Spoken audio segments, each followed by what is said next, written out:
Bonjour, je m'appelle Éléonore Dubois. Ils ont dit que j'étais une honte.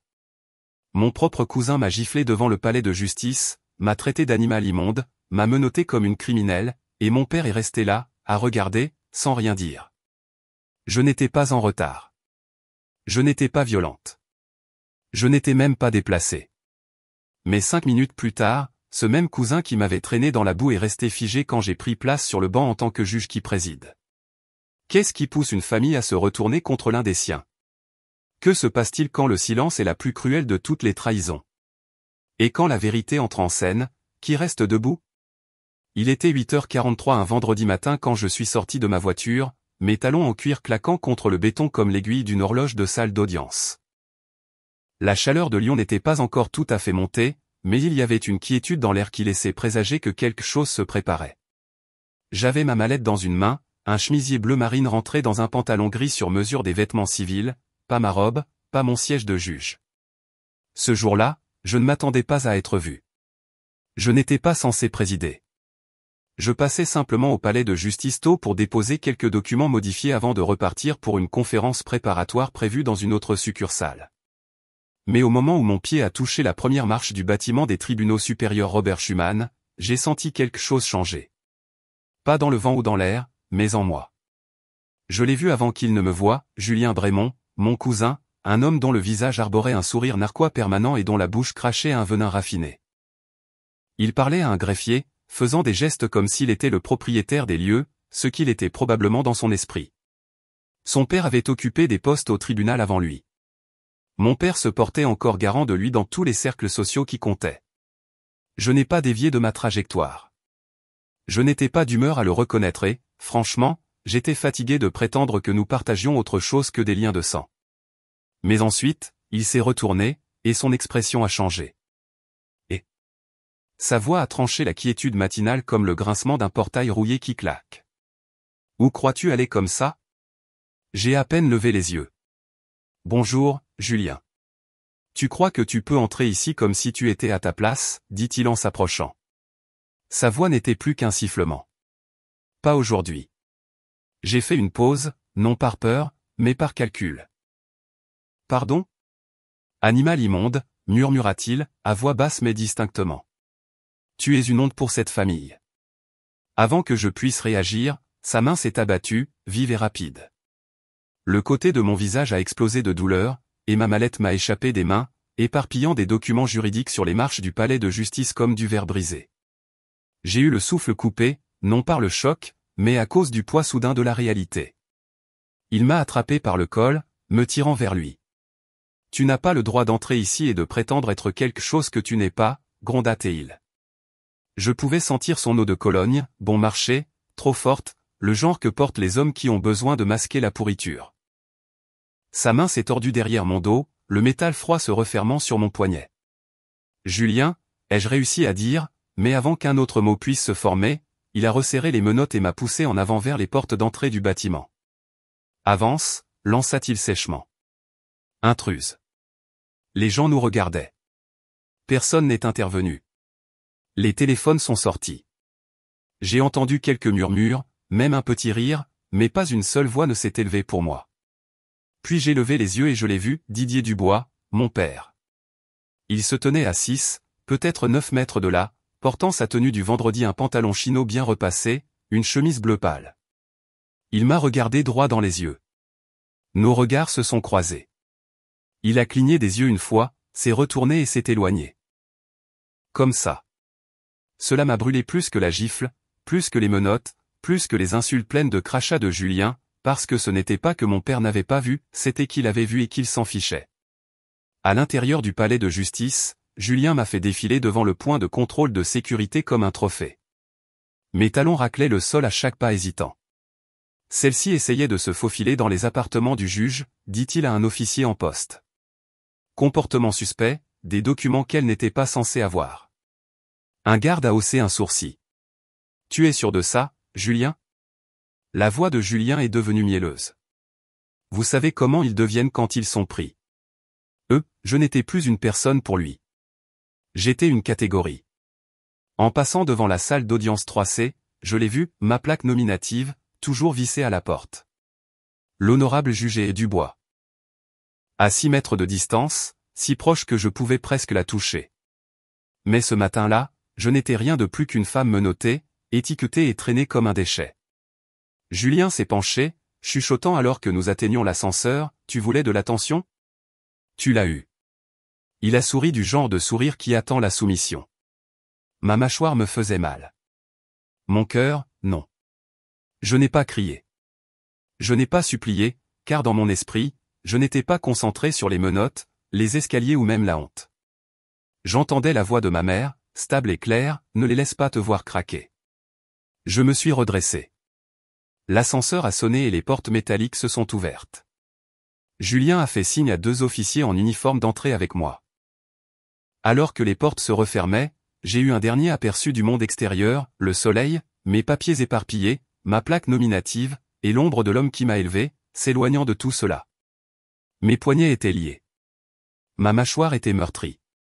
Mais mon esprit était déjà en train de monter le dossier. Ils pensaient que c'était la fin. Ce n'était pas le cas. C'était leur déclaration liminaire, mais j'étais la plaidoirie finale. Ils avaient fait leur coup. Maintenant, c'était à moi de jouer le mien. Je suis resté assise dans la salle de détention pendant ce qui a semblé être 1 heure, mais l'horloge au mur avait à peine bougé. Mes poignets étaient à vif à cause des menottes, et le côté de mon visage palpitait encore à cause de la gifle de Julien. Mais ce qui faisait plus mal, ce qui persistait comme le goût métallique du sang au fond de ma gorge, c'était que mon père m'avait regardé dans les yeux puis s'était détourné. Ce genre de trahison ne crie pas. Elle s'installe dans vos os, silencieuse comme l'hiver. Je me suis adossé à la chaise en métal, laissant le silence m'imprégner. Tandis que les néons bourdonnaient au-dessus de moi, mon esprit est retourné à Villeurbanne, 2 mois plus tôt. Le centre civique était bondé, une foule de fonctionnaires locaux, de leaders communautaires et de familles vêtues de leurs plus beaux habits du dimanche, même si c'était un jeudi soir. Didier Dubois se tenait à la tribune, fier et imposant, avec le sceau doré de la ville projeté derrière lui. Et maintenant, annonça-t-il, une reconnaissance spéciale pour l'un des nôtres. Un homme qui a défendu les valeurs de ce palais de justice avec dignité et force. Julien Brémond, veuillez vous avancer. Les applaudissements furent assourdissants. Les gens se sont levés. Les appareils photos ont crépité. Je suis resté assise au dernier rang. Personne ne s'est retourné. Personne n'a demandé pourquoi je n'étais pas là-haut. Et mon nom, Éléonore Dubois, n'a pas été prononcé une seule fois. 1 semaine plus tôt, j'avais terminé un appel fédéral épuisant concernant une condamnation injustifiée qui avait sauvé un jeune homme d'une peine à perpétuité, mais personne dans ma famille ne le savait. Personne ne s'est soucié de demander. Je me souviens avoir serré le programme sur mes genoux si fort que les bords se sont pliés en 2. Je n'ai pas pleuré. Je n'ai pas fait de scène. J'ai juste hoché la tête comme quelqu'un qui s'y attendait depuis le début, parce que c'était le cas. Ce n'était pas nouveau. Ça avait toujours été Julien, le garçon en or, le fils que Didier n'avait jamais eu, celui qui portait le nom comme il faut. 1 mois plus tard, ils ont organisé sa fête de fiançailles dans une somptueuse salle de banquet à Écully, des lustres en cristal, un quatuor de jazz, des serveurs en tablier noir et nœuds papillons assortis. Tout l'événement suintait l'approbation, une approbation que je n'avais jamais goûtée, pas même une fois. Quand je suis arrivé en retard, à cause d'une motion d'urgence déposée à la dernière minute, j'ai trouvé mon nom sur le plan de table, Éléonore Dubois, table 14, caché derrière un pilier juste à côté de l'entrée de la cuisine. Un panneau indiquant les toilettes était suspendu juste au-dessus de ma tête. Ma cousine Sandra est passée et a semblé confuse. « Attends, tu ne fais pas partie des traiteurs ?» demanda-t-elle avec un demi-sourire, sincèrement incertaine. J'ai ri légèrement. « Non, je suis juste ici pour fêter ça. » Elle s'est éloignée sans s'excuser. Je suis resté assise là tranquillement, sirotant un verre d'eau à moitié vide, regardant Julien monter sur la petite scène au centre de la pièce avec sa fiancée, Léa, à ses côtés. À la famille, dit-il dans le micro, à l'héritage, et à ceux qui portent notre nom avec fierté. La foule a applaudi. Didier a essuyé une larme. Et moi? J'ai porté un toast avec un verre qui contenait plus de glace que toute autre chose. Je me souviens avoir pensé, ce n'est pas de l'oubli. C'est de l'effacement. Intentionnel. J'aurais pu partir. J'aurais pu me lever, jeter mon verre, faire une déclaration. Mais à quoi bon? Non, je n'étais pas là pour jouer leur jeu.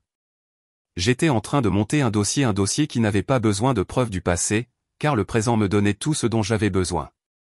Après la fête, je suis rentré chez moi en silence. La musique dans la voiture est restée éteinte. Les routes étaient presque vides. Mes mains sont restées fermes sur le volant, mais à l'intérieur, c'était la tempête. Quand je suis rentré, je ne me suis pas changé, je n'ai pas mangé. Je suis allé directement à la bibliothèque de mon bureau et j'ai sorti un vieux manuel relié en cramoisi, responsabilité délictuelle et procédure civile.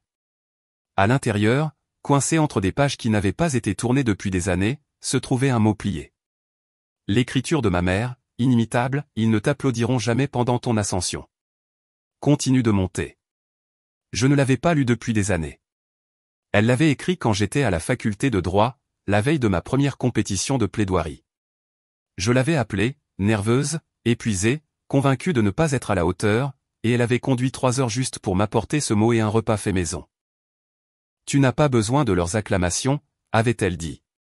Tu as besoin de ton propre feu. Le souvenir de sa voix était à la fois baume et l'âme. Elle me manquait chaque jour, mais plus encore, il me manquait d'avoir quelqu'un dans la pièce qui me voyait vraiment. J'ai tracé l'encre de ces mots avec mon doigt. Ma main n'a pas tremblé. J'avais survécu à pire que ça, et je n'avais pas encore fini. Il était près de minuit quand j'ai enfin bougé. J'ai replacé le mot à l'intérieur du livre, les rangé au fond de ma mallette et les verrouillé.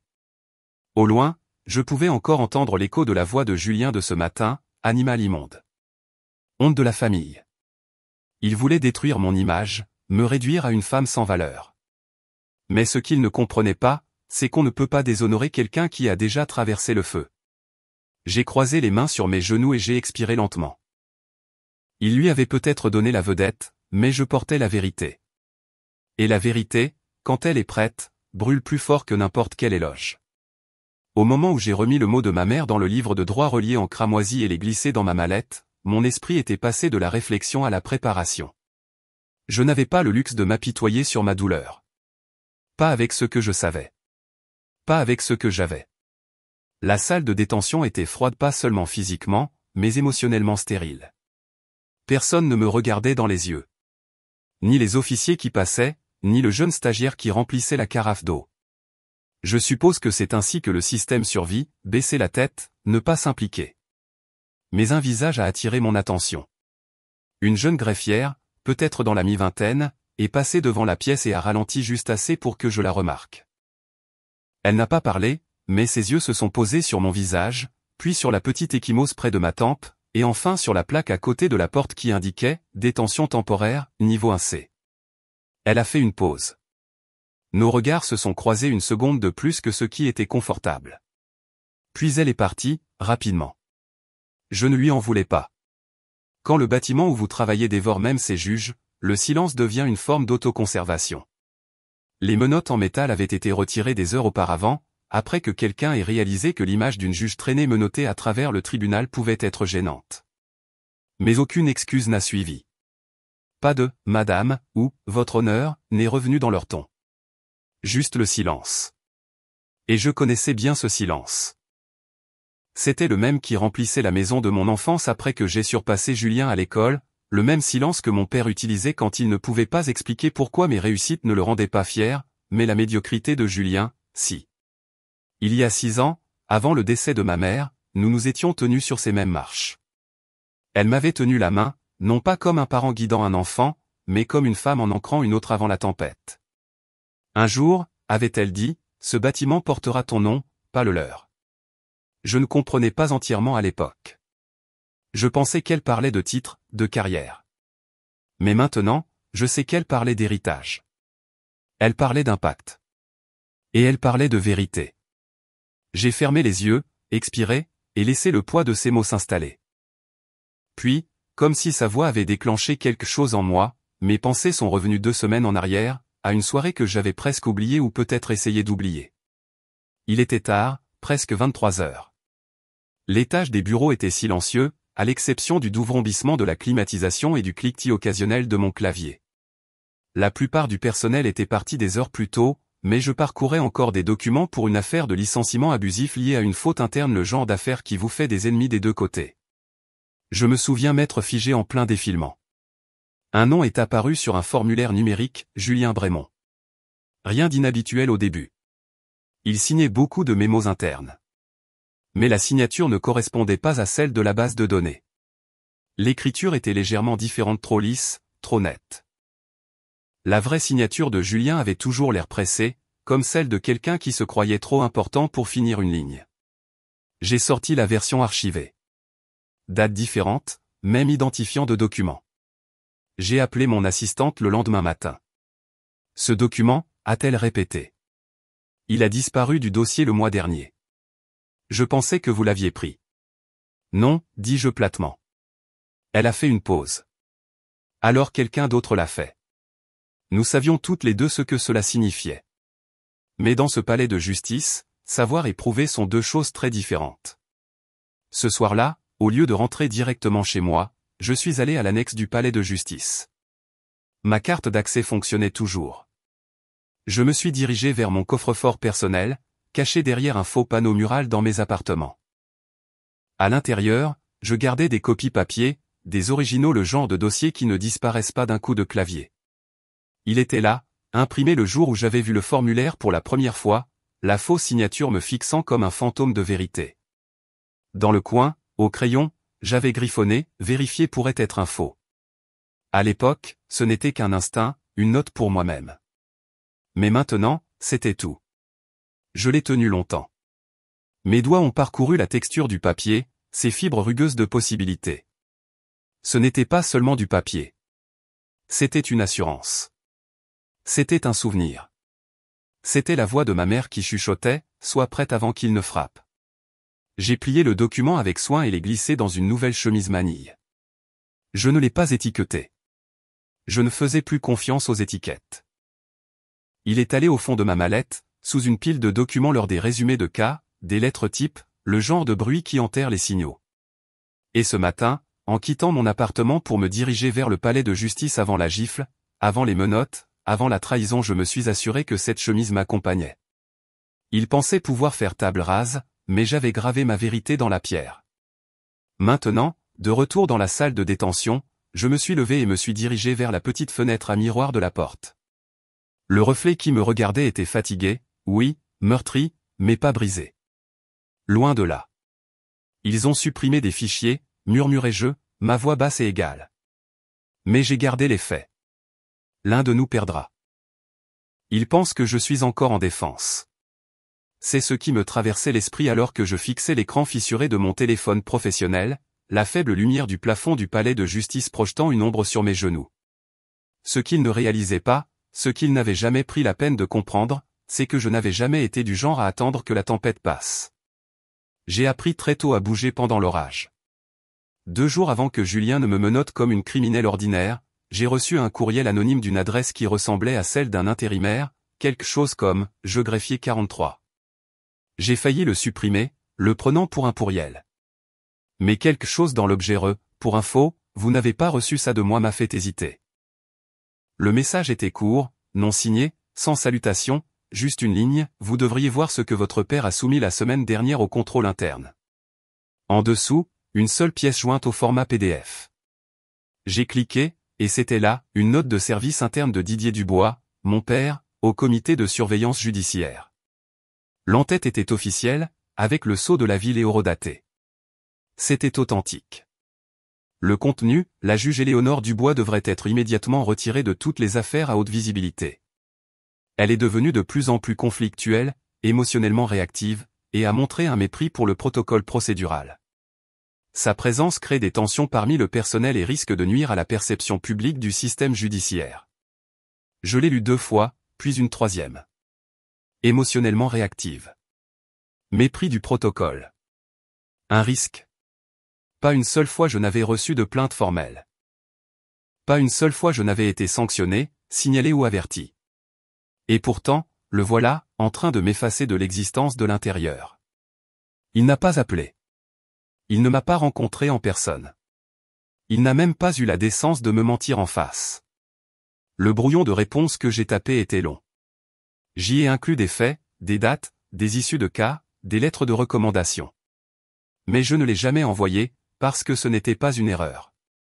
Ce n'était pas un malentendu. C'était délibéré. Au lieu de cela, j'ai transféré le courriel vers une archive cloud cryptée que je gardais précisément pour ce genre de tempête. Au cas où, ai-je chuchoté à l'écran pendant le téléchargement. Quand je me suis levé de mon bureau, il était près de minuit. Le bâtiment était sombre, creux dans son silence. Mes talons résonnaient plus fort que je ne l'aurais souhaité. En me dirigeant vers l'ascenseur, j'ai de nouveau pensé à ma mère, à la façon dont elle disait, « Les gens ne te mentent pas parce qu'ils sont courageux. Ils mentent parce qu'ils croient que tu ne te défendras jamais. » Elle avait raison. Je ne m'étais pas défendu. Pas vraiment. Pas jusqu'à maintenant. Une semaine plus tôt, avant la gifle, l'humiliation, la réaction en chaîne, quelque chose d'autre s'était produit. Une brève rencontre, facile à ignorer, mais qui occupait maintenant le devant de la scène dans ma mémoire. J'étais passé au café du palais de justice pour prendre un café avant une audience de suivi. Il était tôt, l'endroit n'était pas bondé. Je révisais mes notes quand quelqu'un s'est approché discrètement sur le côté. C'était Léa, la fiancée de Julien. Nous n'étions pas proches. Elle avait toujours été polie mais distante, jolie de la manière dont certaines femmes semblent entraînées à l'être, voix douce, souriante sur commande. Elle portait des pulls crème et des bijoux en or, et avait toujours une touche de mascara mais jamais d'eyeliner. Elle a hésité, debout près de ma table. « Ça vous dérange si je m'assois » demanda-t-elle, ses yeux se dirigeant vers la sortie. J'ai hoché la tête. Bien sûr. Elle n'a rien commandé. Je ne resterai pas longtemps, dit-elle en ajustant la lanière de son sac à main. Je voulais juste. Je ne veux pas être indiscrète, mais... Sa voix s'est légèrement brisée. Mais je pense que vous devriez faire attention, dit-elle doucement. Mon stylo s'est arrêté sur mon bloc-notes. Attention? Elle a de nouveau regardé autour d'elle. Julien. Il vous surveille. Pas seulement au travail. Il parle de vous à des gens. Des choses qui ne semblent pas justes. J'ai attendu, laissant le silence la pousser à continuer. Elle a poursuivi, je sais que c'est votre cousin. Je sais que vous avez une histoire tous les deux, mais il n'est pas le même quand vous n'êtes pas là. Et il parle comme si. Comme si vous étiez une menace. Ce mot s'est logé dans ma poitrine comme un poids de fer. J'ai ouvert la bouche pour en demander plus, mais Léa s'est levée brusquement. Je n'aurais rien dû dire, a-t-elle chuchoté. Faites juste attention à vous. Et elle est partie. Maintenant, assise dans cette pièce stérile, ce moment s'est mis en place comme la dernière pièce d'un puzzle. Le malaise de Léa, le courriel, les affaires réassignées, l'exclusion soudaine des réunions interministérielles qui m'incluaient autrefois, les conflits d'horaires, accidentels, qui m'empêchaient de participer à des discussions préparatoires claires, rien de tout cela n'était une coïncidence. Julien ne me contusionnait pas seulement le visage, il me vidait du système, discrètement, stratégiquement. Je ne réagissais pas. Je reconnaissais. C'était un schéma, et c'était personnel. Les lumières au-dessus ont vacillé. Dehors, j'entendais des pas, des rires, la vie qui continuait comme si je n'avais pas été menotté et traîné. J'ai ouvert mon téléphone et relu le courriel. Mes yeux ont parcouru les mots de Didier. Chaque phrase, chaque expression était calculée, stérile, conçue pour paraître concernée tout en signalant le contraire. Elle s'est déjà fait des ennemis ici. Des ennemis, pas des collègues, pas des pairs. Des ennemis. J'ai tapoté l'écran du doigt une fois, puis une autre, puis j'ai regardé droit devant moi. Il ne m'a pas seulement jeté sous les roues du bus, il a fait marche arrière 2 fois. Je ne ressentais plus de rage. C'était plus froid que ça, une quiétude qui vient quand on n'a plus de larmes et qu'on réalise que ce qui doit être fait ne nécessite pas d'émotion. Cela nécessite de la précision. Ils pensent que je suis encore en défense. Qu'ils le pensent. Ils n'ont pas vu ce qui se passe quand je passe à l'offensive. La lueur du courriel persistait dans ma vision alors que je fermais mon ordinateur portable. Le palais de justice était presque entièrement sombre, et le dernier membre de l'équipe de nettoyage était parti il y a environ 1 heure. Je me tenais seul dans mon bureau, les bras croisés, les lumières de la ville à l'extérieur de ma fenêtre clignotant comme des alarmes lointaines. Il prévoit de m'effacer discrètement, murmurai-je, répétant les mots dans ma tête, cette fois avec moins de douleur et plus de résolution. Très bien. Je sortirai bruyamment s'il le faut. Je n'ai pas dormi cette nuit-là. Au lieu de cela, J'ai passé les premières heures du matin à fouiller dans des copies archivées d'affectations judiciaires et de registres que j'avais signalés des semaines auparavant. Un par un, je les ai alignés sur la table de mon bureau.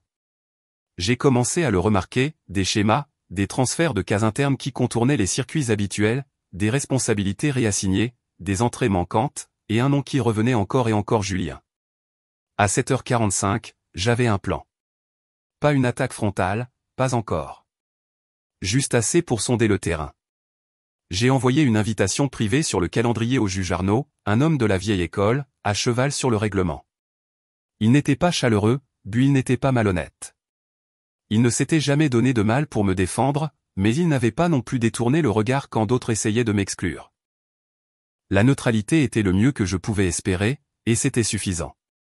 L'invitation disait, 5 minutes, discret, concernant l'intégrité des documents. Nous nous sommes rencontrés cet après-midi-là dans ses appartements. Il m'a accueilli avec son hochement de tête habituel et m'a fait signe de m'asseoir. Je serai brève, dis-je en posant un dossier. Ce n'est pas une accusation. Pas encore. C'est une préoccupation, à traiter discrètement pour l'instant. Il a ouvert le dossier et a parcouru la page expurgée que j'avais fournie. La version originale, avec les initiales supprimées et les horodatages floutés, était soigneusement agrafée à un document modifié plus récent. « D'où vient cela » demanda-t-il, le front plissé. « Je ne peux pas encore le dire » répondis-je. Mais j'ai confirmé au moins 3 incohérences liées à l'acheminement des registres et à la documentation interne, tout au cours du dernier mois. Il s'est penché en arrière, son pouce tapotant sa lèvre inférieure. « Que demandez-vous » ? Observez attentivement, dis-je. C'est tout. Gardez simplement un œil sur ce qui passe sur votre bureau. Il a hoché lentement la tête. Et si vous vous trompez ? Je lui ai donné la réponse la plus honnête que j'avais. Alors ce sera à moi de m'excuser. Il n'a pas dit grand-chose d'autre, mais en partant, j'ai remarqué la façon dont il s'attardait sur ce dossier, comme s'il n'était pas encore prêt à le poser.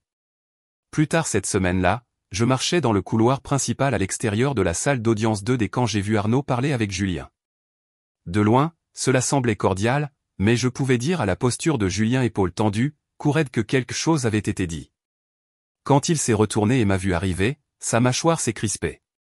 Je ne me suis pas arrêté. Je suis passé juste à côté d'eux avec un dossier à la main, un qu'il reconnaîtrait. Sur la tranche, il y avait mes initiales, accent aigu D, écrites à l'encre noire. Mais à l'intérieur se trouvait la copie du dossier falsifié. Je n'avais pas besoin de dire quoi que ce soit. Ce dossier était un message en soi. Il m'a regardé partir, ne m'a pas suivi, n'a pas parlé. Le lendemain, quelqu'un d'autre a commencé à remarquer les fissures. Bernard Martin, le greffier principal qui m'avait un jour qualifié de « trop rigide pour diriger », avait apparemment trouvé une affectation de registre qui ne correspondait pas à son horodatage. Il n'est pas venu me voir directement, mais je l'ai entendu dans la salle des photocopies parler à un jeune greffier. « Ça ne correspond pas » a-t-il dit. « Et je n'aime pas comment c'est arrivé ici. » Le jeune greffier a demandé si cela valait la peine de le signaler. La réponse de Bernard, quand la juge Dubois commence à remarquer des choses, ça vaut la peine de regarder. Je n'ai pas souri, mais je l'ai senti. Le terrain bougeait lentement, discrètement, mais il bougeait.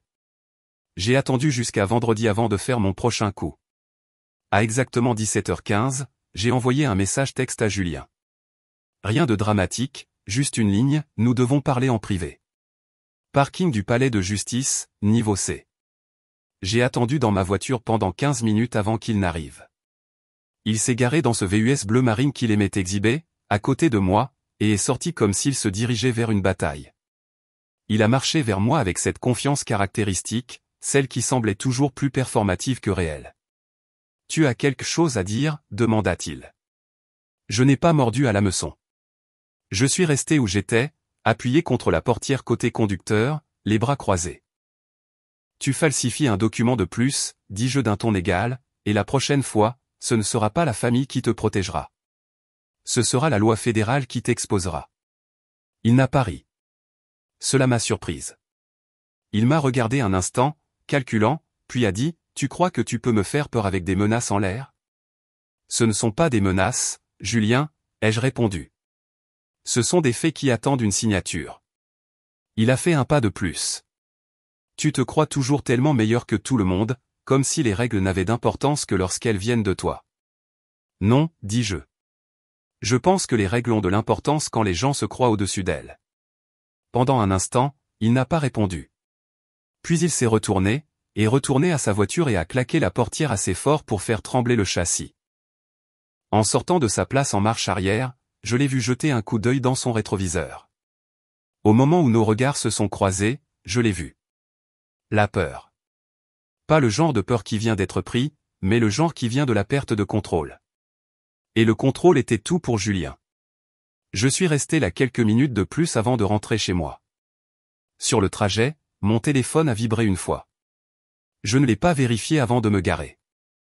Un message d'un numéro inconnu. Elle bouge, disait-il. Il est temps de la faire taire. Le son de ses bottes sur le carrelage du couloir m'a atteinte avant que je ne le voie. Je n'ai pas bougé, je n'ai pas parlé, j'ai juste regardé Julien passer. Sa mâchoire était crispée, ses lèvres pincées en ce rictus familier qu'il prenait pour du professionnalisme. Il ne m'a pas regardé directement, mais je savais qu'il sentait mes yeux sur lui. Il le sentait toujours. Quand il a atteint le bout du couloir et tourné à gauche, j'ai murmuré, juste assez fort pour que l'air le porte, l'épreuve ne cligne jamais des yeux, cousin. 2 jours plus tôt, le brunch s'était déroulé comme un accident de train au ralenti. C'était censé être un déjeuner de réconciliation familiale, selon ma tante Sophie, qui pensait encore que mettre des gens dans une pièce avec du roast-beef et des haricots verts pouvait réparer des décennies de ressentiment. Le restaurant n'était pas extravagant de gamme moyenne, éclairage chaleureux, moquette Bordeaux usée mais il criait, rassemblement respectable. On nous a donné une longue table au fond, près des portes de la cuisine, le genre de place où les serveurs passent en coup de vent avec des plateaux et où le cliquetis occasionnel de la vaisselle brise chaque silence gênant. Je suis arrivé 10 minutes en avance, juste pour contrôler le récit. Ils avaient placé mon carton nominatif au bout de la table, à côté du panneau des toilettes, encore une fois. Mal orthographié, bien sûr, Éléonore Dubois. Je ne l'ai pas corrigé. Je me suis juste assise tranquillement, j'ai sorti mon téléphone et j'ai attendu. 15 minutes plus tard, Julien est entré comme si la pièce lui devait des applaudissements. Blazer bleu marine, chemise impeccable, sans cravate, cette démarche arrogante qui n'appartient qu'aux hommes à qui on n'a jamais dit « non » et qui n'en ont jamais appris les conséquences. Didier est arrivé peu après. Il ne m'a pas regardé, pas une seule fois. Il a pris sa place en bout de table et a fait la conversation avec tante Lorraine à propos de son opération de l'hallux valgus. J'ai siroté mon eau et j'ai écouté. Le repas était médiocre, la conversation pire. J'étais en train de mâcher un morceau de poulet trop cuit quand Julien a levé son verre. À ceux qui dirigent avec fierté, dit-il en souriant comme un homme qui avait répété sa phrase devant son miroir. Pas avec des rancunes. Des rires polis ont retenti. Didier a souri et a hoché la tête comme un père fier. Personne n'a dit mon nom. Personne n'en avait besoin. Ce toast n'était pas destiné à tout le monde. Il était visé comme une fléchette, et il a atteint sa cible. De l'autre côté de la table, tante Sophie s'est penchée vers un autre cousin et a chuchoté, elle était si prometteuse. Je me demande ce qui s'est passé. Elle ne savait pas que j'avais entendu, mais c'était le cas. J'ai posé ma fourchette doucement, j'ai tamponné le coin de ma bouche avec la serviette et j'ai cherché dans mon sac à main. La clé USB était petite, à peine de la taille d'une clé de maison, noire, sans étiquette. Je me suis levé lentement, j'ai fait le tour de la table et je me suis arrêté à côté de mon père. Il a levé les yeux, surpris de me voir debout. J'ai posé la clé à côté de son verre de vin. Lis ça quand tu rentreras à la maison, dis-je calmement. Ensuite, demande-moi ce qui s'est passé. Et je suis parti. Pas de sortie dramatique, pas de cri. Juste une sortie silencieuse avec tout ce qu'il n'attendrait jamais de moi, le contrôle. Cette nuit-là, je ne suis pas rentré immédiatement. J'ai roulé au-delà du centre-ville, au-delà de ma sortie, j'ai roulé jusqu'à ce que les lumières s'amenuisent et que le bourdonnement de la route soit plus fort que mes pensées. Quand je suis enfin rentré, il était près de 23 heures. Le bâtiment était silencieux, le parking vide à l'exception de quelques agents d'entretien de fin de service. La maison de Didier n'était pas loin de la mienne. Je savais sans l'ombre d'un doute qu'il était réveillé, et je savais que cette clé USB avait été utilisée. Je l'imaginais dans son bureau, dans ce fauteuil en cuir rigide, le verre de Bourbon-Sion dans sa main alors qu'il cliquait sur « Play ». Les images étaient brutes. La caméra piéton de Julien, plein angle, non recadré. Moi m'approchant du palais de justice, des papiers à la main. Sa voix, animal immonde. Honte de la famille. La gifle, la chute, la façon dont mes papiers se sont éparpillés comme des confettis que personne n'avait demandé. Le son des menottes se refermant, et le sourire ce fichu sourire sur son visage. Je n'avais pas besoin que Didier m'appelle après. Je ne m'y attendais pas. Ce à quoi je m'attendais est arrivé le lendemain matin. Le juge Arnaud a convoqué une réunion d'urgence avec la division des affaires internes. Quelqu'un avait soumis les images anonymement. Je n'avais pas besoin de demander qui. Arnaud n'était pas chaleureux, mais il n'était pas aveugle non plus. Il reconnaissait l'injustice quand elle le frappait en pleine face. Les chuchotements au palais de justice ont changé de ton cette semaine-là. Là où il y avait autrefois des murmures de « difficile », il y avait maintenant des regards de respect. Là où il y avait de l'évitement, il y avait maintenant une curiosité discrète. Je marchais dans ces couloirs sans baisser la tête parce que je savais ce qu'il savait maintenant, ce que Julien craignait le plus, la vérité ne bégait pas. 2 jours plus tard, alors que je le croisais dans ce couloir, ses yeux ont évité les miens. Il n'a pas parlé, n'a pas souri, n'a pas lancé une phrase par-dessus son épaule comme il le faisait habituellement. Il a juste continué à marcher. Et j'ai laissé le silence planer entre nous pendant quelques pas avant de lui offrir mon propre cadeau de départ. L'épreuve ne cligne jamais des yeux, cousin. Il a tressailli, très légèrement, mais assez. Il n'a même pas eu le courage de croiser mon regard. Alors que Julien disparaissait dans le couloir, prétendant ne pas avoir été mis à nu en silence, je me suis retourné et j'ai marché vers les ascenseurs. Je n'ai pas pressé le pas. Le bourdonnement des néons au-dessus de ma tête accompagnait chaque pas comme un roulement de tambour discret.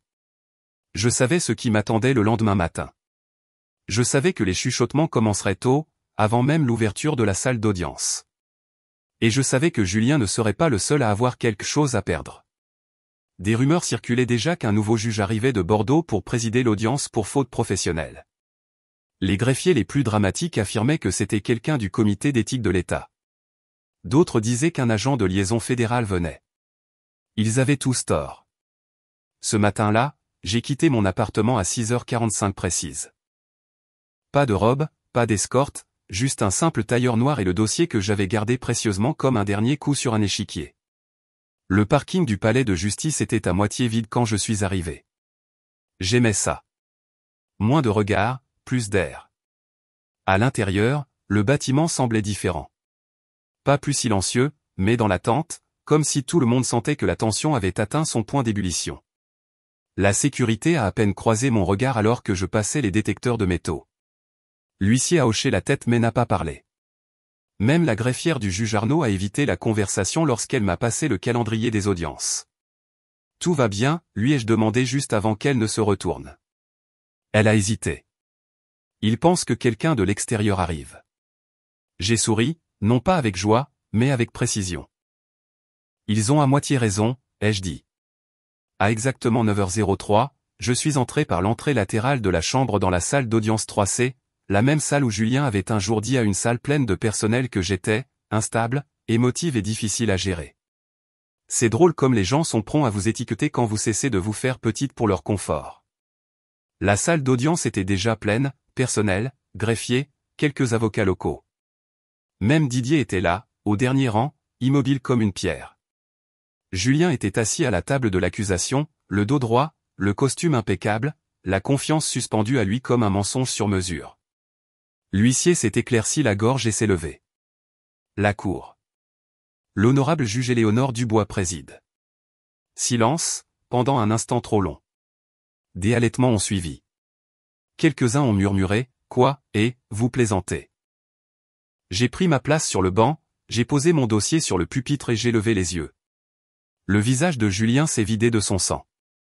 Didier s'est légèrement penché en avant, les yeux fixés sur moi comme s'il voyait quelque chose d'inhabituel, ou peut-être quelque chose qu'il avait enterré il y a longtemps. Je n'ai pas attendu que l'ordre s'installe. J'ai parlé clairement, calmement. La séance est ouverte. Nous sommes réunis pour examiner des préoccupations concernant l'intégrité des opérations internes du tribunal, avec une attention particulière aux incohérences de documentation, aux réassignations de canons autorisés et à la falsification potentielle de dossiers officiels. Une femme au fond a chuchoté, c'est le dossier qu'elle a signalé. J'ai ouvert lentement le dossier, révélant la copie papier. Ma copie papier avec la note griffonnée au crayon en bas, vérifiée pourrait être un faux.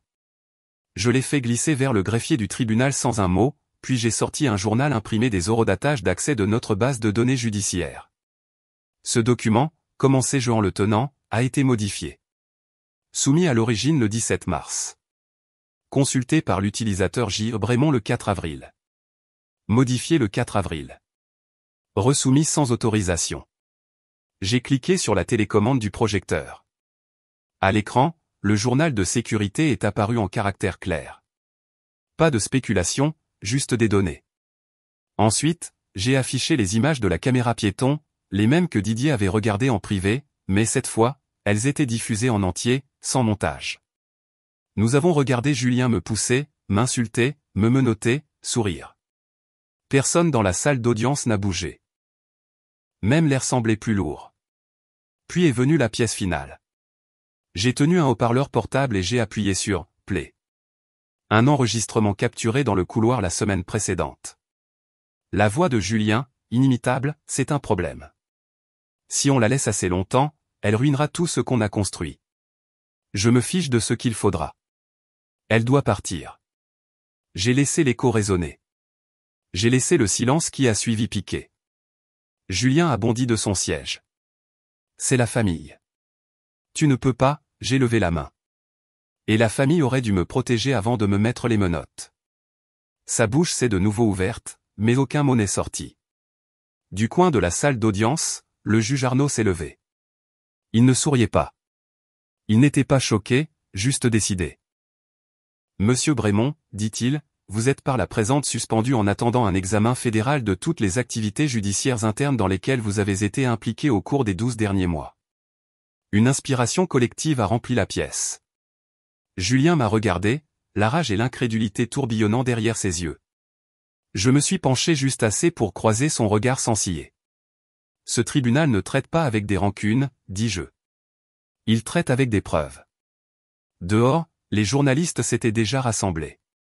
Les nouvelles se répandent vite dans les bâtiments gouvernementaux. Je suis sorti par le côté, mais un jeune journaliste m'a rattrapé dans le couloir près des escaliers. Je couvre les tribunaux depuis 8 ans, dit-il. C'est la mise à terre la plus puissante que j'ai vue de la part d'un juge. J'ai ajusté mon blazer et je l'ai regardé droit dans les yeux. Ce n'était pas une mise à terre, dis-je. C'était de l'autodéfense. L'écho de mes propres mots m'a suivi longtemps après que je sois sorti de ce couloir. Ce n'était pas une mise à terre. C'était de l'autodéfense. Et pourtant, il y avait une étrange quiétude dans ma poitrine, un calme non pas issu du triomphe, mais de la clarté. Je ne suis pas rentré directement chez moi ce soir-là. Au lieu de cela, je suis retourné seul à mes appartements.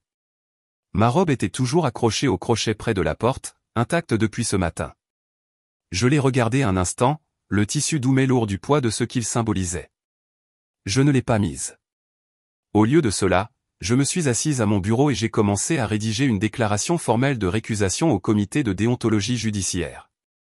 Moi, juge Éléonore Dubois, soumets respectueusement mon intention de me récuser de l'affaire pénale de M. Julien Brémond en raison de la proximité personnelle et du conflit d'intérêts professionnels. Cette décision est prise dans l'intérêt de maintenir l'impartialité et l'intégrité de ces procédures. Je suis convaincu que le tribunal désignera un juge externe qualifié pour un jugement juste et légal. Je l'ai lu 2 fois avant de l'imprimer. Le son de la machine était fort dans le silence. Pas un bruit des couloirs extérieurs, pas un coup à la porte, pas même une vibration de téléphone. Juste moi et ma décision. Et cela semblait parfaitement juste. Le lendemain matin, les médias l'ont appris plus vite que je ne l'avais prévu. La juge Dubois se retire de l'affaire Brémond, titrait Le Progrès de Lyon, suivi de tribunes louant mon éthique, ma retenue. Certains ont qualifié cela de gracieux. D'autres ont dit que c'était le coup d'échec ultime. Ils pouvaient garder leur gros titre. Je ne cherchais pas les éloges. Je cherchais des lignes claires, la vérité, pas de conflit d'intérêts, pas de récit de vengeance, juste les faits exposés, traités par un tribunal qui ne pouvait être accusé de partialité. L'État a nommé le juge Henri Reynaud de Bordeaux pour prendre la relève. Un homme plus âgé, intransigeant, de tendance républicaine mais connu pour ses décisions justes et sans nuance. Il n'aimait pas les simagrées de salle d'audience, ce qui le rendait parfait pour cela. Je n'ai pas assisté à l'intégralité du procès. Je n'en avais pas besoin. J'avais déjà vu les preuves, les avais soumises moi-même.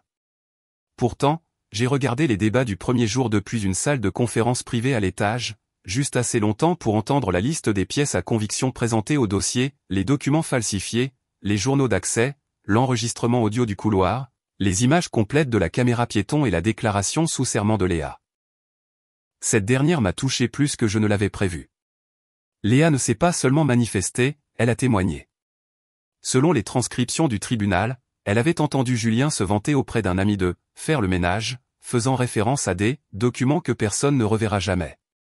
Elle a admis qu'elle n'avait pas compris tout le contexte jusqu'à la sortie des images, mais elle a parlé quand même. Le procès a duré 4 jours. Le 5e jour, la salle d'audience était comble. Avocats, stagiaires, même des juges à la retraite sont venus. Ils voulaient voir comment l'histoire se terminait. Le verdict du juge Reynaud fut tranchant et rapide. Monsieur Julien Brémond est déclaré coupable de 2 chefs d'accusation, falsification de documents officiels du gouvernement et agression d'un officier de justice dans l'exercice de ses fonctions. Il n'y eut aucun murmure, juste le silence.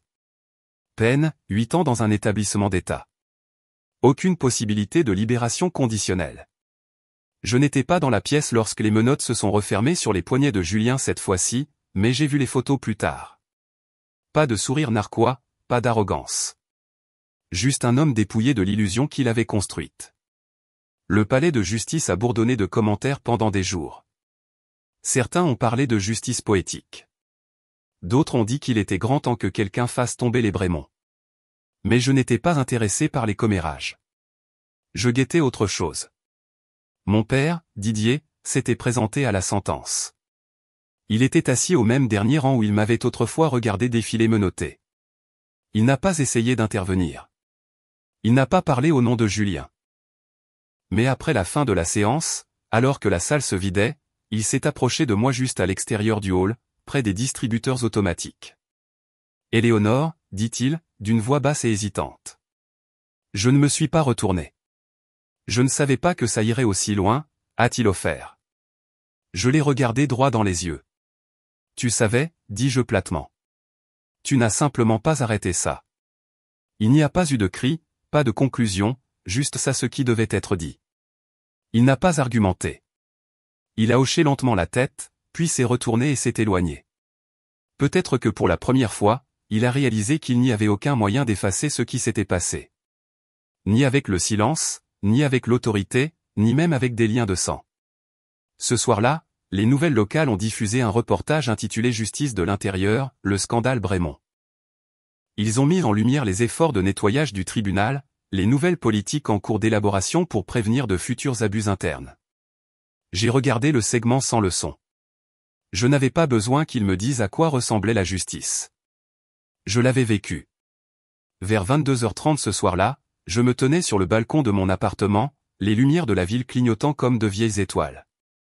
C'était calme, trop calme, presque. Sur mes genoux reposait une enveloppe blanche, mon nom écrit de la main de mon père, en lettres capitales soigneusement tracées. Il l'avait laissée à la réception de mon immeuble. Je ne l'avais pas encore ouverte. Je l'ai retournée une fois, puis une autre. Mais je ne l'ai pas ouverte. J'ai allumé une bougie à la place. Certaines choses méritent le silence. Non pas parce qu'elles n'ont pas d'importance, mais parce qu'elles ne vous contrôlent plus. Certains silences sont plus puissants que les réponses. La flamme de la bougie vacillait dans le coin de mon bureau, projetant juste assez de chaleur pour estomper les contours de tout. C'était devenu un rituel silencieux, l'allumer quand le bruit se calmait, laisser le silence s'étendre. Et aujourd'hui, le silence n'était pas lourd. Il était pur. C'était le genre de calme qui vient après le passage d'une tempête. Pas celui qui vous laisse briser, mais celui qui clarifie, qui tranche, qui vous force à vous asseoir et à réaliser que la paix n'est pas toujours douce. Parfois, elle arrive avec des arêtes vives et sans excuse. J'étais assise dans mes appartements, de retour dans mon fauteuil habituel, une enveloppe non ouverte reposant sur mes genoux. 6 mois s'étaient écoulés depuis la sentence. 6 mois depuis que Julien avait été conduit hors d'une salle d'audience menottée, flanqué d'officiers qui n'avaient pas besoin qu'on leur dise 2 fois. 6 mois depuis que les couloirs du palais de justice avaient tremblé sous mes pieds, non pas dans le chaos, mais dans la reconnaissance. Le bâtiment avait depuis retrouvé son rythme. Des motions déposées, des audiences qui se poursuivaient, une justice retardée, une justice exigée. Mais pour moi, quelque chose s'était installé, quelque chose qui n'avait pas besoin d'être exprimé pour être compris. Je gardais ma porte fermée plus souvent maintenant, non pas pour exclure les gens, mais pour me contenir. Le silence, avais-je appris, a un poids qui exige de l'espace, pas d'explication. Ce matin-là, je révisais une motion de jugement sommaire quand Rose, mon assistante, a frappé légèrement et a passé la tête. « Vous avez un autre appel de l'Université de droit de Lyon, dit-elle. Ils veulent confirmer votre disponibilité pour la conférence du semestre prochain. Je n'ai pas eu besoin de vérifier mon agenda. Je savais déjà ce qu'ils diraient. Dites-leur oui, dis-je. Elle a hoché la tête, s'est arrêtée à la porte, puis a ajouté, le sujet qu'ils ont proposé, l'intégrité sous le feu des critiques. J'ai esquissé un bref sourire. Approprié. Après son départ, j'ai attrapé ma mallette, la même que Julien m'avait arrachée des mains des mois auparavant. Les raflures sur le coin inférieur étaient toujours là. J'aurais pu la remplacer. Je ne l'avais pas fait. Non pas parce que je ne le pouvais pas, mais parce qu'elle me rappelait quelque chose d'essentiel, ce que signifie rester debout, même après que quelqu'un ait essayé de vous abattre pour avoir osé prendre de la place. À l'intérieur de la mallette, coincée entre des bloc-notes juridiques et des décisions à noter, se trouvait l'enveloppe de mon père. Toujours scellée. Il me l'avait laissée à la réception de mon immeuble. Pas de mots, pas de contexte, juste une enveloppe manie avec mon nom écrit de son écriture anguleuse familière. Je ne l'avais pas ouverte. Pas jusqu'à aujourd'hui. Je l'ai ouverte lentement, délibérément. La lettre à l'intérieur était manuscrite, chaque ligne soigneusement mesurée. Pas de faute de frappe, pas de mots raturés. Didier prenait toujours son temps pour les choses qui comptaient. Éléonore, je t'ai abandonné. Pas une fois, pas deux, mais de toutes les petites manières invisibles qui comptent le plus. Je pensais que protéger le nom de la famille signifiait préserver la paix. Je n'ai pas réalisé que la paix construite sur le silence n'est que du déni déguisé en bonne manière. Tu ne méritais pas ce qui s'est passé. Et j'aurais dû l'arrêter. J'aurais dû l'arrêter lui. J'avais peur d'affronter ce que je savais déjà. Ce n'est pas une excuse, mais c'est la vérité. Tu as toujours porté le poids que nous refusions de soulever. Je le vois maintenant. Et j'espère, avec le temps, que tu me verras comme quelque chose de plus qu'un homme qui est resté silencieux trop longtemps. Tu n'es pas un fardeau. Tu es le fondement. Avec amour, papa, j'ai plié la lettre soigneusement. Il n'y a pas eu de larmes, pas d'effondrement, juste une respiration et une immobilité. J'ai glissé la lettre à l'intérieur du livre de droit cramoisi que ma mère m'avait donné, celui qu'elle m'a offert le soir où j'ai réussi le barreau, emballé dans du papier, avec une note manuscrite glissée entre les pages. Le livre était déjà rempli de leçons. Cette lettre n'en était qu'une de plus durement gagnée, tardivement apprise, mais réelle. Ce week-end-là, je suis retourné sur les marches du palais de justice. Pas pour le travail, pas pour le devoir, juste pour la mémoire. Le soleil était bas, la lumière ambrée étirant de longues ombres sur la pierre. Je me suis assise sur la deuxième marche en partant du haut, la même marche où ma mère m'avait dit un jour, ils ne te craindront pas seulement, ils te respecteront. Elle avait raison. Mais ce qu'elle n'avait pas dit, ce que j'avais appris par moi-même, c'était ceci, le respect n'applaudit pas toujours. Il ne vient pas avec des applaudissements ou des gros titres. Parfois, il arrive discrètement. Une porte qui s'ouvre au lieu de se fermer. Une voix dans une réunion qui n'interrompt pas. Un espace qui n'est pas remis en question. Parfois, le respect est ce qui reste après que le pouvoir ait quitté la pièce. Parfois, c'est un homme menotté qui est escorté dehors pendant que vous, toujours silencieuse, toujours stable, restez assise. Je suis resté là jusqu'à ce que la lumière baisse. Et quand je me suis levé, je l'ai senti, ce tranchant net de paix, aiguisé et précis. La semaine suivante, je suis entré dans l'amphithéâtre de l'Université de droit de Lyon. Les étudiants se sont tournés à mon entrée, des rangées d'entre eux, les yeux curieux, les cahiers ouverts, les ordinateurs portables allumés. Certains étaient jeunes et enthousiastes, d'autres plus âgés, plus aguerris, revenant pour terminer ce qu'ils avaient un jour laissé en suspens. Je n'ai pas parlé de Julien, pas par son nom. Je n'ai pas décrit les images du couloir. Je n'ai pas montré les transcriptions ou les photographies qui n'ont jamais été présentées au tribunal. Je n'ai pas parlé des ecchymoses qui ne laissent pas de marque mais ne guérissent jamais tout à fait. Au lieu de cela, j'ai parlé d'intégrité, de ce qu'elle coûte et pourquoi elle en vaut la peine. La justice, leur ai-je dit, ne ressemble pas toujours à une victoire. Parfois, elle ressemble à de la survie. Parfois, elle ressemble au fait de rester immobile quand chaque partie de vous veut crier. Ils étaient silencieux. J'ai aimé ça.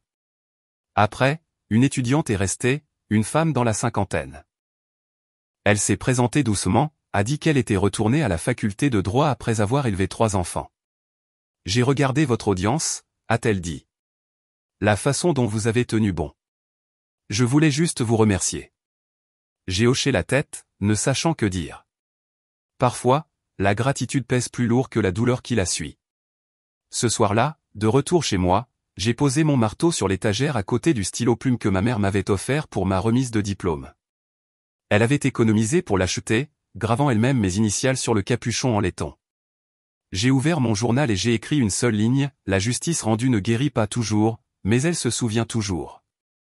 J'ai fermé le livre, l'ai glissé dans le tiroir.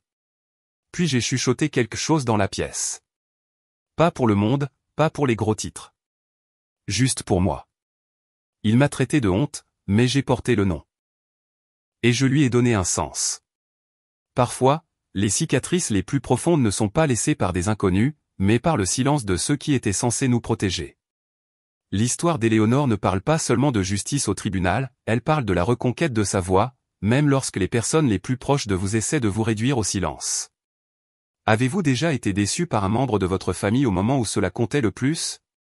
Partagez vos réflexions dans les commentaires. Nous serions ravis de lire votre histoire.